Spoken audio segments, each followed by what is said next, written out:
2020년 마지막 날 데일리 브리핑에서는 퀀텀 F&A의 최은하 대표 모십니다. 어서 오십시오. 안녕하십니까. 네, 이렇게 직접 스튜디오까지 나와주셔서 감사합니다. 연말이니까 한 번 더 나와볼만 하죠. 네. 올 한 해는 어떠셨어요? 참 뭐 많은 게 저희들 상상을 초월하는 일들이 많았기 때문에 네.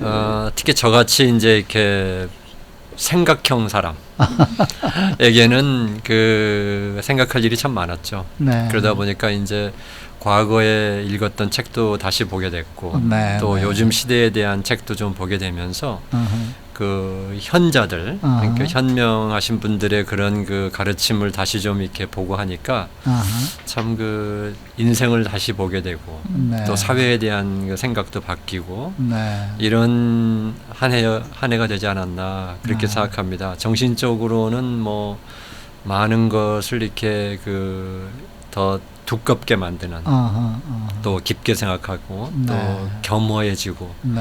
뭐 그런 계기가 되지 않았나 하는 그런 한 해였다고 봅니다. 네. 네. 자, 이 미국과 유럽연합 등에서 지금 코로나19 백신 접종이 시작이 되긴 됐는데 이 접종을 증명하는 이 백신 접종 패스포트 이를 이 개발하는 작업이 한창이다라는 소식 저희가 이제 뉴스 시간을 통해서도 전해드렸습니다만은 이 백신 접종 백신 패스포트 이게 과연 현실화된다면은 이걸로 인해서 어느 정도의 경제 회복이 가능해질까요? 전반적인 경제에 대한 회복 가능성은 뭐 그렇게 크게 영향은 없을 거라고 보는데 네.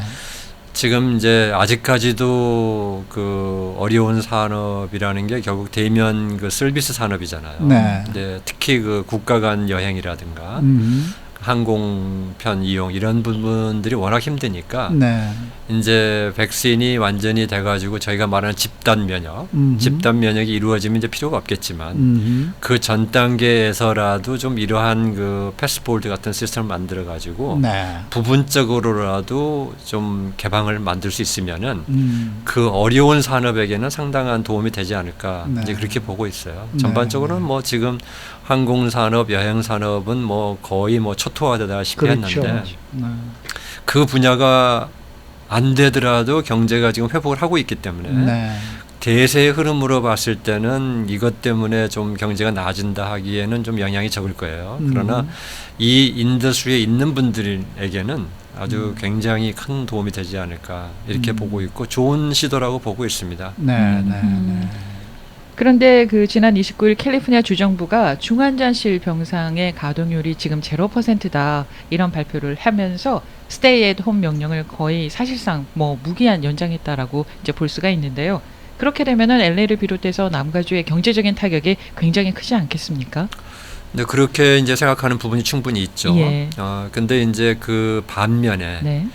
만약에 그 병상이 지금 0%까지 떨어진 상태에서 의료 대란이 오고 의료 시스템에 붕괴가 온다고 했을 때 나타나는 경제적인 타격은 훨씬 더 큽니다. 아, 네. 그러니까 이제 저희가 그 사회적인 또는 정치적인 결단에 있어서는 예. 언제나 효과와 또 그 피해 이 두 개를 이렇게 비교를 하면서 가야 되는데 지금 만약에 봉쇄 조치를 하지 않는다고 하면 의료 대란과 의료 붕괴가 왔을 때에는 경제가 훨씬 더 큰 타격을 입을 수밖에 없다. 이런 면에서 아주 어쩔 수 없는 선택을 하는 거죠.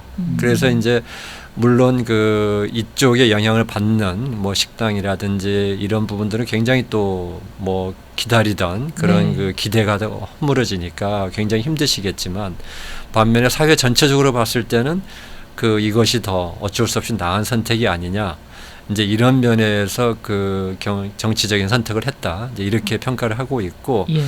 뭐 이것은 평가를 할 수가 없어요. 왜냐하면은 결과론일 수밖에 없습니다. 나중에 이렇게 했더니 뭐 의료 시스템이 돌아왔다. 그러면 잘했다고 평가를 받을 거고 이렇게 했음에도 불구하고 잘못됐다 그러면 뭐 아주 나쁜 결과가 오는 거라서 네. 그렇기 때문에 이제 정부와 정치권에 있는 분들이 힘든 거죠. 네. 어떤 그 미리 좋고 나쁨을 측정할 수 없이 결단을 내려야 되니까 그래서 이제 일반적으로 볼 때는 의료계도 그렇고 이 결단은 잘한 거다라고 지금은 보고 있어요. 물론 이제 피해를 보신 분들에게는 굉장히 안타까운 일이지만 네. 사회 전체의 현상으로 볼 때는 이런 선택을 할 수밖에 없지 않느냐 이쪽이 더 많이 기우는 것 같습니다. 네, 피해를 입으신 분들에게는 정부가 거기에 대해서 보전을 해 줘야지 될 듯 한데요. 많이 좀 하려고 하고 있죠. 예. 근데 PPP도 있고 네. 또 캘리포니아 같은 경우는 그 이 식당 같은 데다가 뭐 25,000불씩인가요? 이제 이렇게 지원도 하려고 하고 있고 네. 결코 그 잊어버리는 계층은 아닙니다. 예, 정부 나름대로 최선의 노력을 하고 있는데 워낙 또 그 리소스가 제한돼 있고 예. 또 정부가 움직이려면 그 또 여러 가지 절차가 있고 있죠. 그러다 보니까 이 마음에 쏙 들게는 안 되시겠지만 정부가 열심히 하고 있다는 것은 그래도 인정을 좀 해줘야 되지 않느냐 이렇게 보고 있습니다. 근데 뭐 지금 이렇게 스테이 앳 홈 명령이 이 계속해서 지금 발령이 되고 있는데도 불구하고 지금 코로나19 재확산은 계속되고 있는 것도 아닙니까? 뭐 한쪽에서는 이게 뭐 과학적으로 과연 근거가 있는 것이냐 이런 얘기들도 좀 나오고 있단 말이에요. 그렇죠. 예, 그러니까 이게 바로 앞서도 얘기했지만은 이 결과를 미리 실험해 볼 수 없는 선택은 그건 그렇죠. 항상 이럴 수밖에 없죠. 네, 그래서 예를 들어서 우리 한국의 경우를 보시면은 초창기 얼마나 말이 많았어요. 이건 네. 너무 과하지 않느냐. 그랬는데 과한 것 때문에 나중에 미국이 확산되니까 한국이 잘했다라고도 칭찬을 받고 네. 또 이제 와서 그 다음에 너무 심하니까 좀 풀자 했더니 그것을 많이 찬성하신 분들이 이제 와서 또 한국이 또 빨라지니까 또 너무 이렇게 방심한 거 아니냐. 그래서 이 참 정치하는 분들이 뭐 힘드실 거예요. 힘드신데 바로 말씀하신 것처럼 이런 부분은 정말 답이 없는 부분이기 때문에 그 바른 마음으로 선택했다 그러면 네. 그러니까 다른 어떤 나쁜 의도가 있어서 이용하는 게 아니고 정치나 정부가 나름대로 최선을 다해서 결정했다 그러면 저희가 받아들이는 것이 이런 위기 상황에서는 최선이라고 생각을 합니다. 네. 사실 캘리포니아주에서 그동안에 좀 많이들 좀 다른 곳으로 좀 빠져나간다라는 그런 뉴스가 좀 계속해서 나왔었습니다만은 이 코로나19가 또 빠르게 확산되면서 이번에 또 타주로 이민을 하는 그런 이주하는 주민들이 훨씬 더 많아지고 있다라는 보도가 나오고 있거든요. 이렇게 최근 들어서 탄력을 받고 있는 이 탈 캘리포니아 현상 어떻게 보십니까? 아주 재미있는 그 의제입니다. 무슨 말이냐면요. 저희가 정부가 너무 간섭을 많이 한다라고 불만을 가지시는 계층도 꽤 있으세요. 캘리포니아를 떠나고 싶어 했던 분들의 가장 큰 이유는 세금 문제였죠. 이제 그 다음에 두 번째가 환경 규제 문제. 이런 것 때문에 그 다음에 노동 문제.